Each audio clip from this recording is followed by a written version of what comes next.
It's always a challenge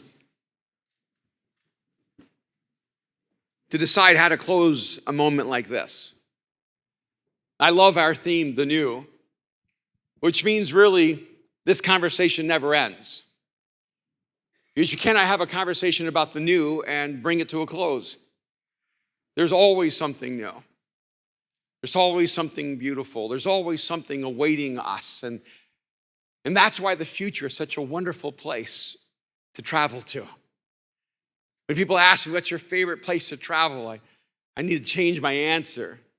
Because sometimes I'll say Tokyo, and sometimes I'll say London, and sometimes I'll say Mexico City, sometimes I'll say Istanbul. But really, my favorite place to travel to is the future. Because it's the one place that no matter how many times you go there, it's never the same each time. But I want to talk to you in these moments about another aspect of the new that I think is so critical. And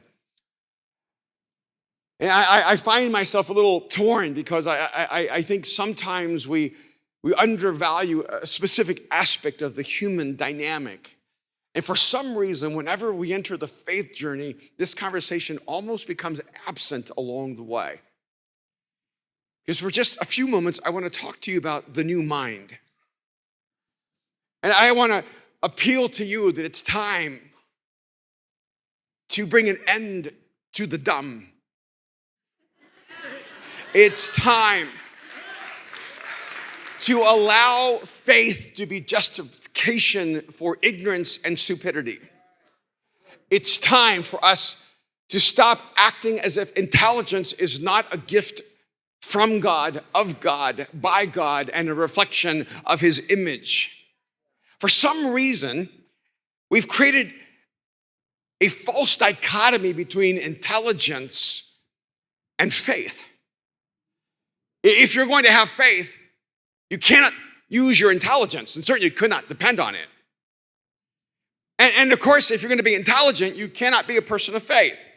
And I understand a part of why this is such a tension, because our history captures us in superstition and mythology. Faith and religion are cousins, but they're not brothers. They're actually not of the same bloodline, but they've traveled together throughout history. And so when we bring together the conversation about faith, we bring with us also the history of religion. And sometimes we miss the fact that we're connected to a larger narrative. We can't escape the fact that there was a time in human history and sometimes still in this world where people reigned because they believed there was a rain god. And if they danced and danced and danced, that eventually the dancing would move the rain god and he would have mercy on us and bring rain. And anyone, I think, who is thoughtful would say, that's a misconnection. That's superstition. But the problem was that it worked every single time. Sometimes you had to dance for an hour, and sometimes for a day, and sometimes for a week, and sometimes you danced for a year because the rain god was in different moods at different times. And what we need to realize is the huge part of the journey of faith is interwoven with the story of religion. And it's not that easy to shake off superstition and mythology and find the essence of what is genuine in faith. And somewhere in that journey, there became a battle between superstition and intelligence. So if you were thoughtful, then you move towards science. But if you were faithful, you move toward God. The scriptures tell us this in 1 Corinthians chapter 2, verse 16. For who has known the mind of the Lord so as to instruct him? Before I read the next sentence, I just want you to pause for a moment and realize that the scriptures tell us that God has a mind. God is not spirit without mind. God has a mind. And if God created you in his image and likeness, then guess what? You have a mind. Now, you may not be using your mind. You may be out of your mind, but you have a mind. And that mind is a reflection of the creator of the universe. For who has known the mind of the Lord as to instruct him, but we have the mind of Christ. Now, we've read that, I think, many of us over and over again, but the problem is that we tend to take truths and turn them into romance. We hear this and we go, oh, we have the mind of Christ, but there is no practical application to that truth. What does it mean to have the mind of Christ? And there may be so many layers of implication, and I don't think for a moment I have the intelligence to unwrap the full measure of this truth. But what I do know is this: it says God has a mind, and we have a mind. And when we live outside of God, we are limited in our mind, and we cannot comprehend the mind of God. That's what he's saying to us. That we try to understand God, but we cannot understand God. How could we ever understand God? God is all-knowing, all-powerful, all-present. God is eternal. To understand God goes beyond our capacity and comprehension. I remember years ago when I had a friend who was an engineer, and his wife was an engineer. It's an interesting marriage. And one day he said to me, I can't wait until I'm in eternity and I know the answer to everything. And I said, get ready for disappointment. The idea that you'll know everything in eternity is absurd because God's eternal and God's all-knowing and God is not static. It will take eternity to just grasp a small aspect of the genius and brilliance of God.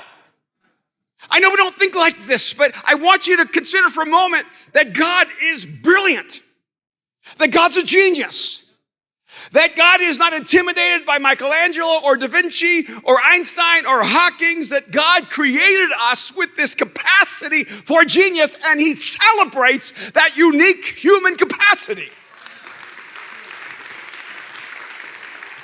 And I think it's a great disappointment to God when we choose a low level of thinking. It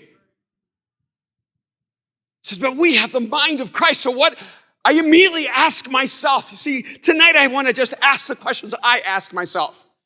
And so if you came for answers, I'm sorry to disappoint you. I just want to raise some questions.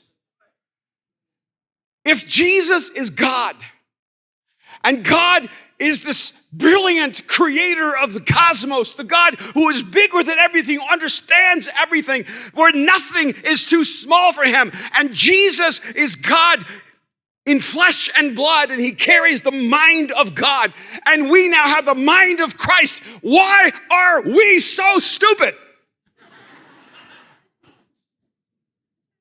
Why are we so willing to settle for a level of intelligence that is unchallenging, undisciplined, and beneath God's expectation for us? We come from a moral history. So we spend most of our time talking to each other about how to be more moral. Sin a little bit less, do a little more good, stay stupid.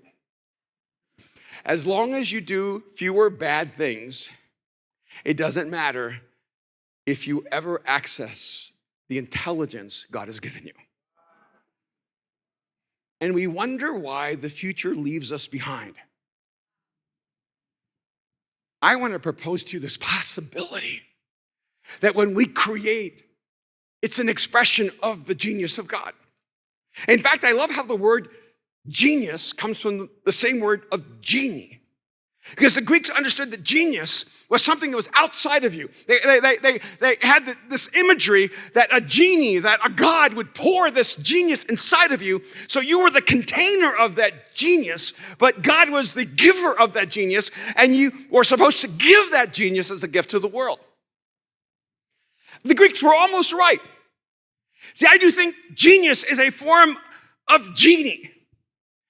See, the genius inside of you is the gift of God to you, but not for you. Your genius is not for you. Your genius is for the world.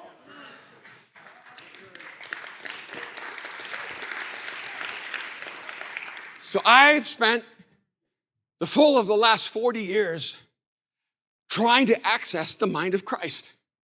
If it's available, I want it. If I can have an intellectual conversation with God, I want to have it. If God is willing to dumb himself down and talk to me, I want to talk to him. Because what I know is that when I get around smart people, I get smarter. You know what every business coach says? Always make sure that you're not the smartest person in the room. Have you heard that? Always make sure you're not the smartest person in the room. Well, I want to just up that just a little bit. Always make sure you're not the smartest one in your brain. Always make sure you're not the smartest one in your soul. Always make sure you're not the smartest one in your inner conversation. Because when you enter into a relationship with the creator of the universe, you are now forever allowed into a conversation with a genius. And when you're in the room with a genius, guess what's going to happen to you? He's going to elevate your thinking, and one day, maybe just one day, you will have the mind of Christ. Yeah.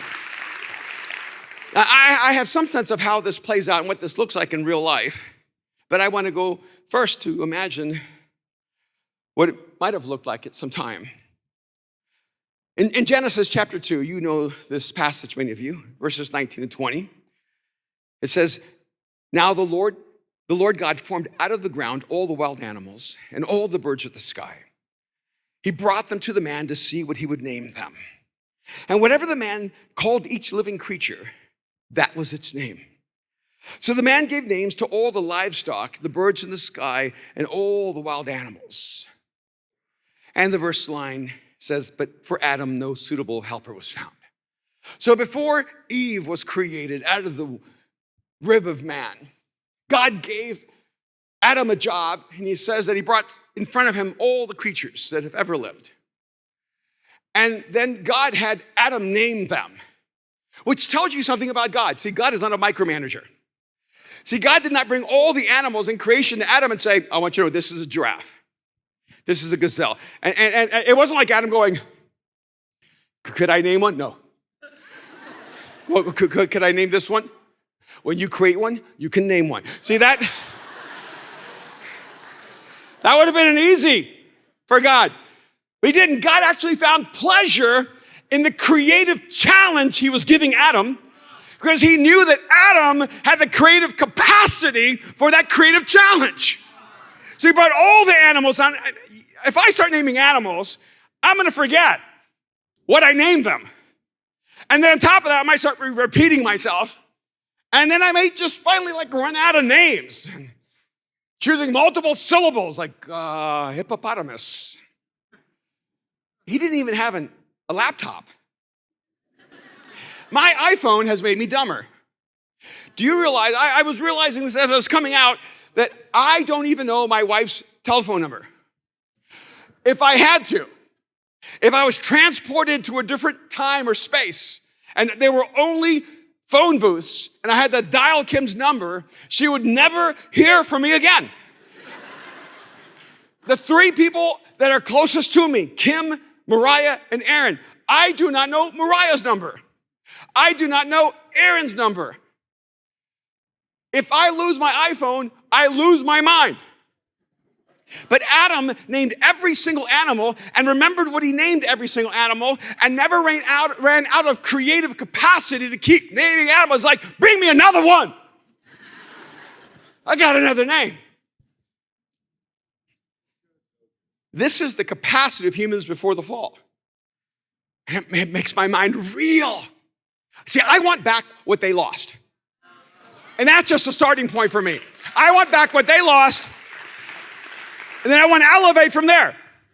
I want to have the kind of mind that has no limitation for my capacity to remember and to create. And then there's another place where God says to the man, and you are to have authority and rule over the fish in the sea and the birds in the sky and the animals that walk on the ground. And in fact, in my last book, I proposed this possibility, and they edited it out. Because, Christians are not allowed to imagine. We could get ourselves in trouble if we start thinking outside of the boundaries of what we've already been told. So I said, look, God gave humanity responsibility in authority over the birds in the sky and the fish in the sea and the animals that walk in the ground. But somehow we only have the physical capacity to have rule over the animals that walk on the ground. We can't supervise what's happening in the ocean because we cannot breathe underwater. We can't supervise the birds flying in the air because we're landlocked. We're grounded. They could be crows up there mocking us. You can't tell me what to do. So I propose that maybe, just maybe before the fall, we did not have this limited capacity. Maybe that's where we get our mythology of Atlantis, because there was a time where we were not bound just to the earth, but we could rule underneath the sea. And maybe it's where we get our mythology of Superman and all these dreams that we can fly that everyone has when they're 10. And because once we had authority, we could fly in the sky. Now, I know that's absurd. I know it's crazy, but you know what I also know? It's possible.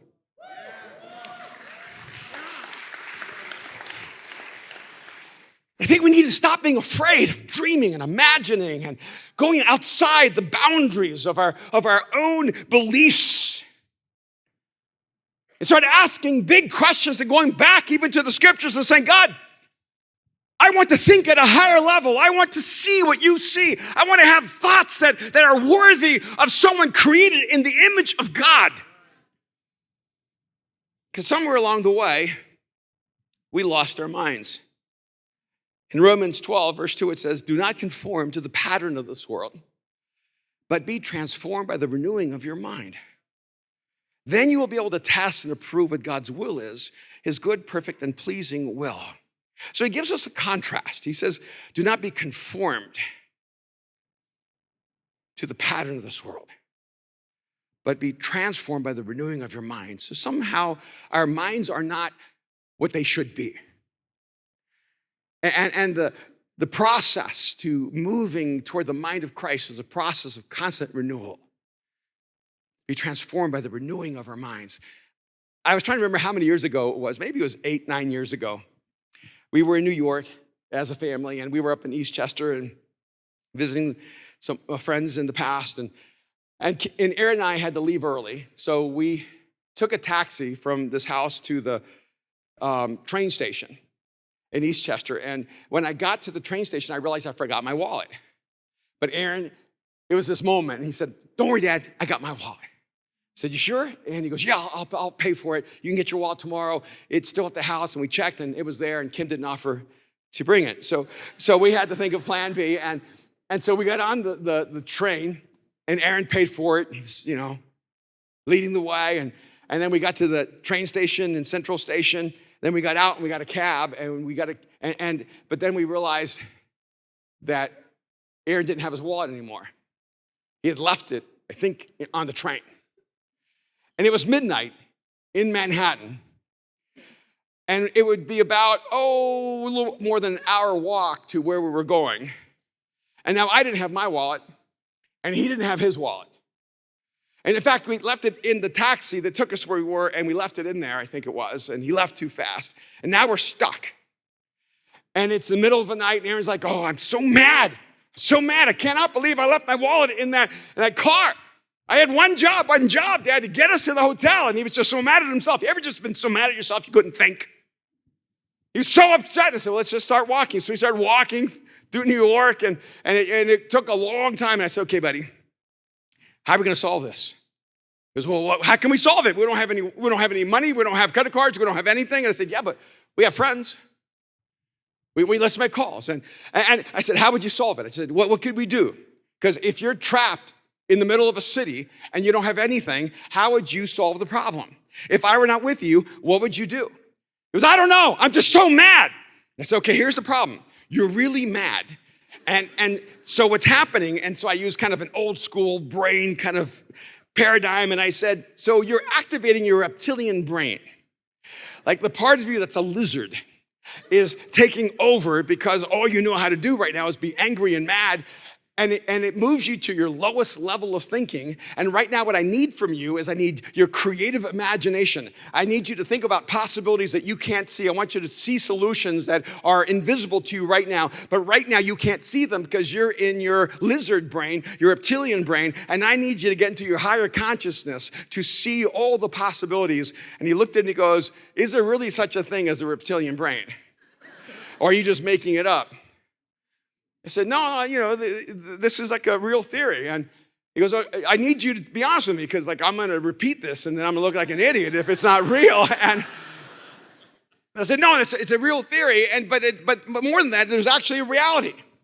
I remember years ago, I was at TED and the speaker started talking about how fear has driven all of humanity's innovation.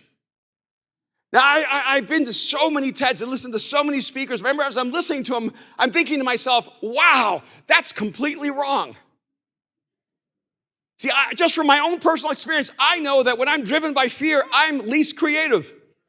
When I'm driven by fear, I'm paralyzed. When I'm driven by fear, I'm looking for a place to retreat and hide. I'm not looking to innovate and create. I'm not looking to press the boundaries when I'm afraid. I'm looking for a way to get myself in the room, lock the door, and hide. I think a lot of us are operating in whatever framework you want to use with your reptilian brain. Or if I could just put it in just more like everyday language, you are functioning from your stupid brain. Not your spirit brain. That's your God-given genius. So God says, do not conform to the pattern of this world, but transformed by the renewing of your mind. So I just thought of a few places where we're conformed to a pattern rather than transformed and renewed to the new. When we deal with resources, you can see it. A person who's conformed to the patterns of the world sees life with scarcity. There's just not enough for everyone, so I gotta hold on to what I have because there's not enough. And you can see it every day. There are people who operate from the scarcity mentality, and so they consume and they do not create because they do not believe there's more. But when you move into the mind of Christ, you move from scarcity to abundance. You believe that life is filled with abundant possibilities, abundant opportunities, that there's always enough, not only for you, but for everyone else. And so you become generous because you don't have to hold on to things because there's always more. One of the great challenges I have in my life is IP. For 40 years, people have been stealing my intellectual property. And I've had people come to me and say, does it bother you when someone steals an idea? I said, no, it actually makes me sad for them. Because if you have an endless number of ideas, you don't need to steal an idea. When you steal an idea, it's because you have a scarcity mentality. You don't believe that God can give you an idea that's worth living for. You're not an elephant giving birth to one baby painfully. You need to be more like a turtle. So having lots of babies, don't worry about them. Just cover a little sand and go. Because if you have an endless amount of ideas, God's going to give birth to one of those, and that's going to become your future. And if you have an endless amount of ideas, you can give ideas away. I had this man come to me, and he said, I have this idea. I think it's going to change the world. I said, that's awesome. And I want to share it with you and get your thoughts. I said, happy to. He goes, except you can't tell anyone. I said, okay. And he goes, and you can't ever act on it. I said, no. He goes, why? Why would no? Because I might already have that idea, so if I act on it, you'll think I stole it. And secondly, you care more about you than you care about the idea. See, because if you have a great idea and the world needs it and it will change the world, you want to get that idea out there because if it's not you, somebody should do it. You should live your life for something that is so important. If it's not you, it should be someone. We have a shift in resources from scarcity to abundance, from our relation to the future. Everyone has a spiritual relationship to the future, even if they're an atheist. And one of the beautiful things about it is that you can see it almost from the negative better from the positive. Because every human being struggles with fear. And fear is a negative projection of the future. You're really not afraid of what's happening right now. You're afraid of what might happen right now. And what's interesting to me is that it's easier to activate the dark side of faith, which is fear. And so your relationship to the future may be a conflict. You need to move from fear to hope. And that's what faith actually does. It shifts your relationship to the future. And that's what a higher level of thinking is. And that's why you can be in a room with one person, and they say, we don't have enough. And another person says, we have so much. How many do you remember when we started our organization in Dallas, and I called it Global Impact?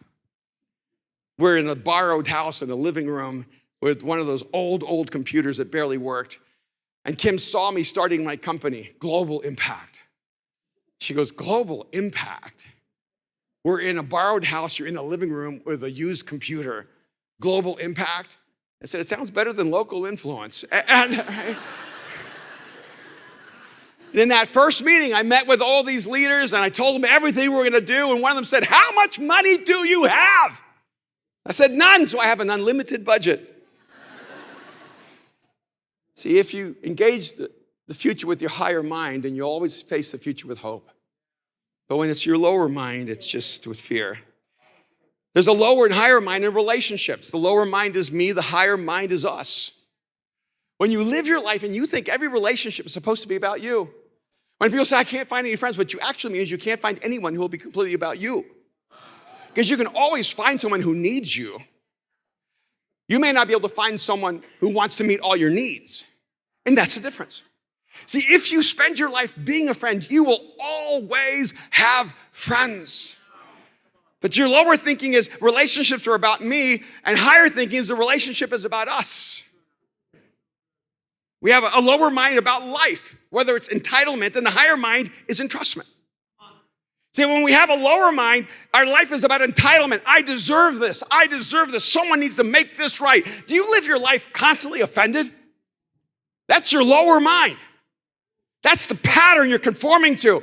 Because it's easy to live an entitled life. But if you want to raise your thinking, you have to begin to think of entrustment. I don't deserve anything. Everything has been entrusted to me. And I have a stewardship to do something with it. Just a couple of more. Lower mind in relationship to failure, and higher mind. Lower mind sees failure and they blame. And the higher mind sees failure and you take ownership. You can hear it in a person's language. When you have a lower mind, it's always someone else's fault. Some of you have just got to let it go. We've been blaming our parents all of our lives for things they did because they're humans and you were not a great child.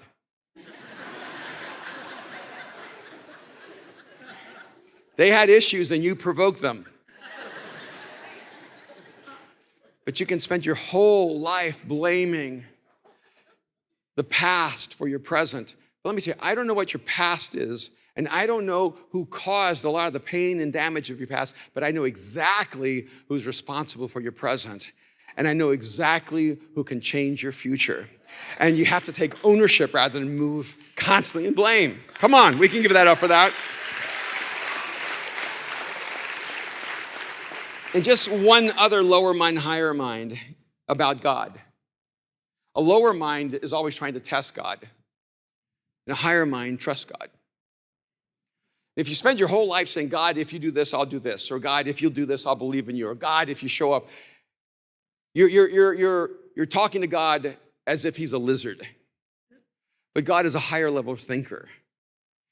God is a God of relationship, and he's trying to elevate your thinking so that you can have a conversation with him that will actually change who you are. This is one little verse that I love in Luke 24:45. Just listen to this. This is after Jesus was crucified, after he was buried, after he was raised from the dead. Now he's walking down this road of Emmaus. They don't recognize him. I'm not really sure how that worked out. In fact, this is the one time I know Jesus took on an acting role, because it says that when Jesus was walking with them and they got close to Jerusalem, he acted like he's going to keep on going, but he wasn't. And they said, oh, would you stay with us? He goes, okay, I'll stay. And then it says this. Then he opened their minds so they could understand the scriptures.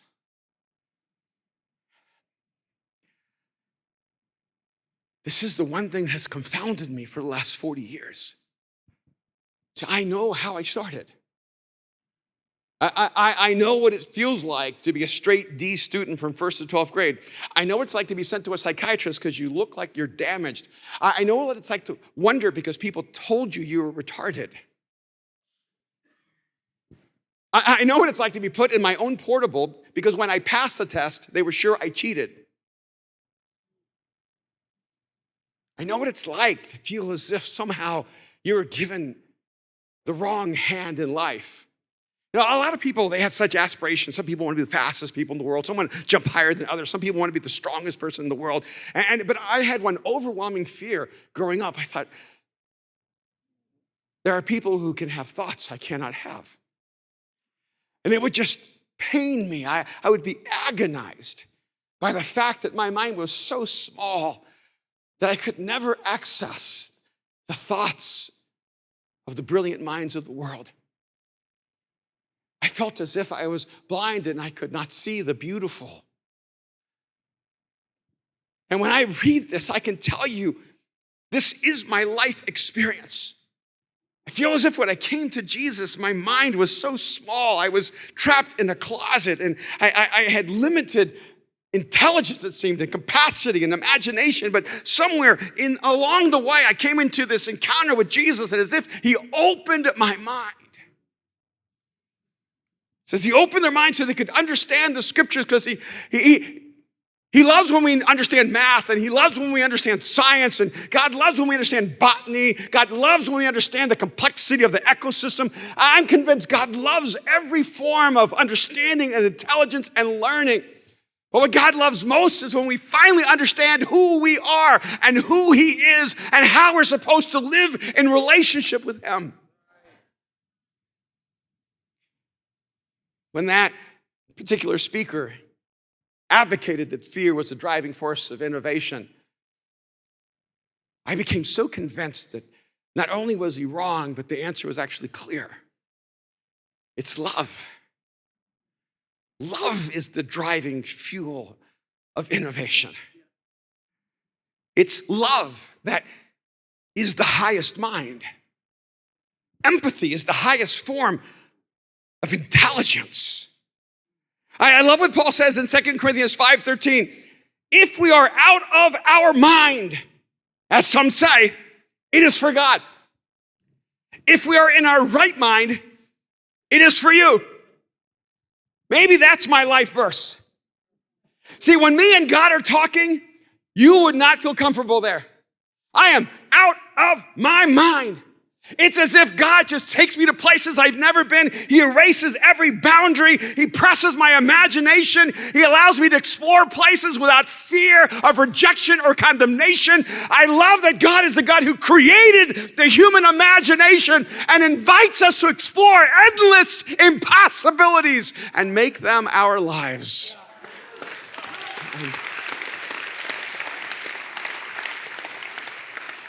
And the church has been way too focused on making sure everyone's right.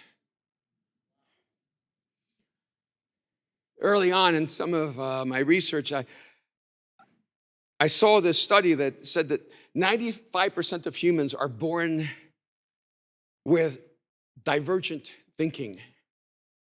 That means 95% of humans, from the moment of their birth, from the moment they begin to engage the outer world, have this capacity to be divergent in their thinking, to think uniquely, to think beautifully, to think in a complex and creative way. That there's a natural genius inside of every human being. And the same study found that by the age of 12, only 5% of humans still had the capacity to think in divergent ways. So you've been raised and told, color inside the lines. And we didn't know we should go, why? Why should I color inside? I'm going to color outside of the lines. I'm going to color through the lines. I'm going to create my own lines. We need to stop giving children structures where they learn to conform within them and give them blank pages and say, you were created to create.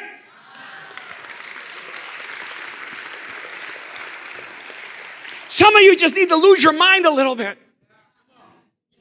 Start seeing a future that's impossible. You need to lose your mind. Start believing in a you that no one else can see. You need to go a little bit out of your mind and stop settling for safety and comfort and security.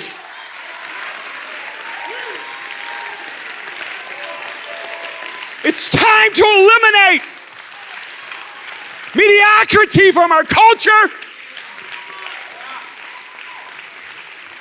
Why is it that we hope we get spiritual gifts, but we never hope we become intelligent?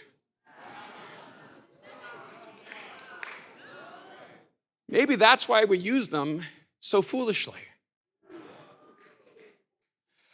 Why is it that we think belief abdicates us from thought?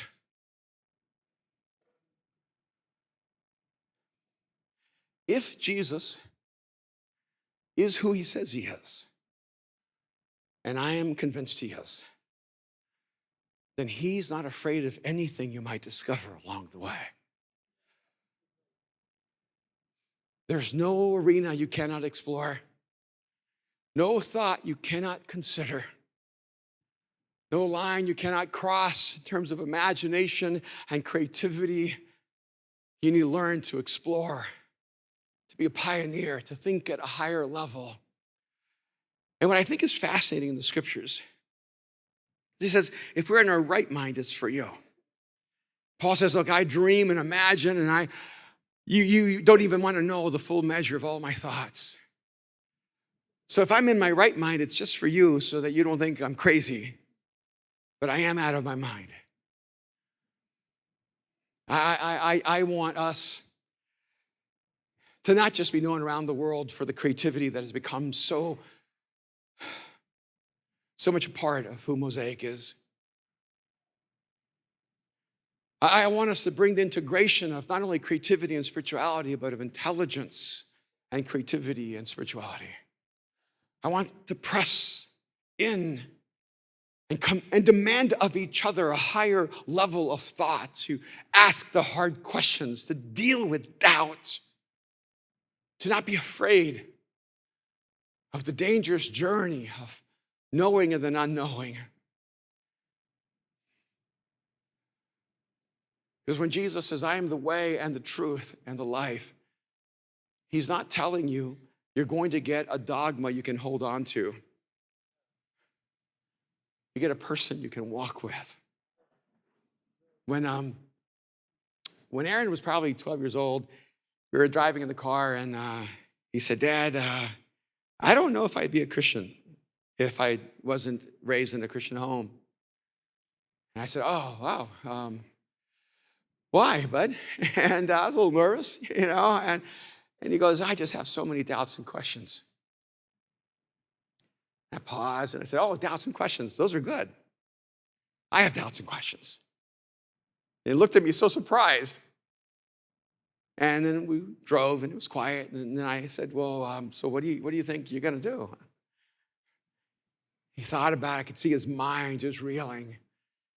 And he said, well, I've already met God, so I don't know what I can do. You know what I love about Mariah is her constant inquisitive mind. She's always pressing and asking. She's always violating the previous held belief and always struggling to make faith her own. And I look at them and I think to myself, where along the way did I ever think Jesus wanted me to be dumber, to think less, to be less imaginative, to be less creative, to be less courageous? So as we talk about the new, what I want to advocate as we leave is your new mind. That God created you not just with gifts and talents. God created you not just with passion and desires, not just with dreams and intention. That God created you with intelligence. And your intelligence is not an accident. You have the capacity to see clearly and press into the real.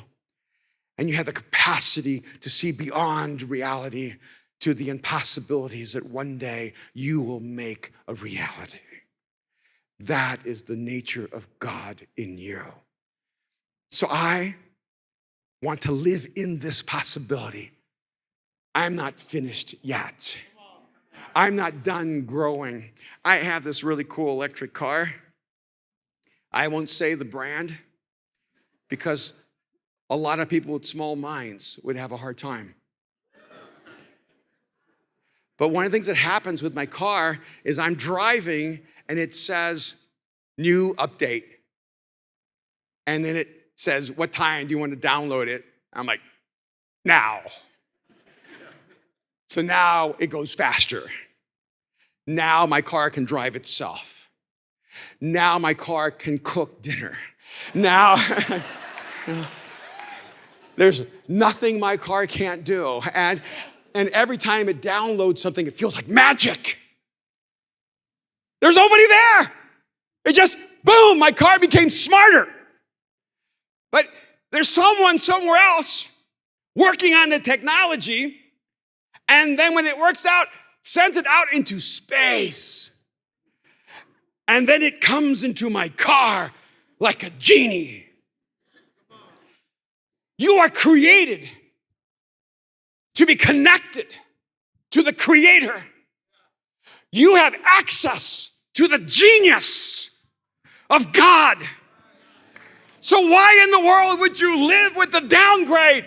What God is saying, renew your minds, press the button, and receive the upgrade.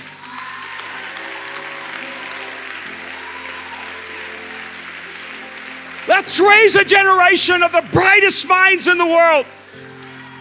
Let's ask the hard questions. Don't ever be thrown off by someone's hard question about God or faith or Scripture. You should have asked that question. If you haven't asked that question, you have not thought deeply enough. Don't accept the faith that you've just borrowed from someone else's orthodoxy. Dive deep into the Scriptures and let Jesus open your mind to hear what only God can speak.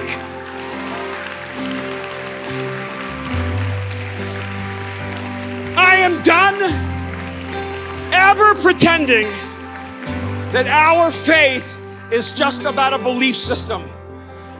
We are created in the image of God. We don't even know what our superpowers are. We don't know what we lost, but let me tell you, whatever we lost, what we're gonna gain surpasses it all. But I don't wanna wait till I die. I wanna press download now.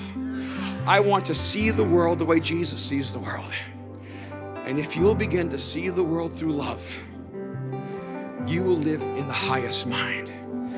When you choose bitterness, envy, greed, you're just living at the lowest level of thinking. When you choose compassion and generosity and kindness, that's when you're discovering your genius. We live in a world that chooses violence because it's our lowest mind that's informing us. We have a world that chooses injustice. We have a world that chooses to leave people trapped in poverty because we are living at our lowest level of thinking. We have the capacity on this planet to solve every major human crisis if we wanted to. We created the problem. We can actually create the solution.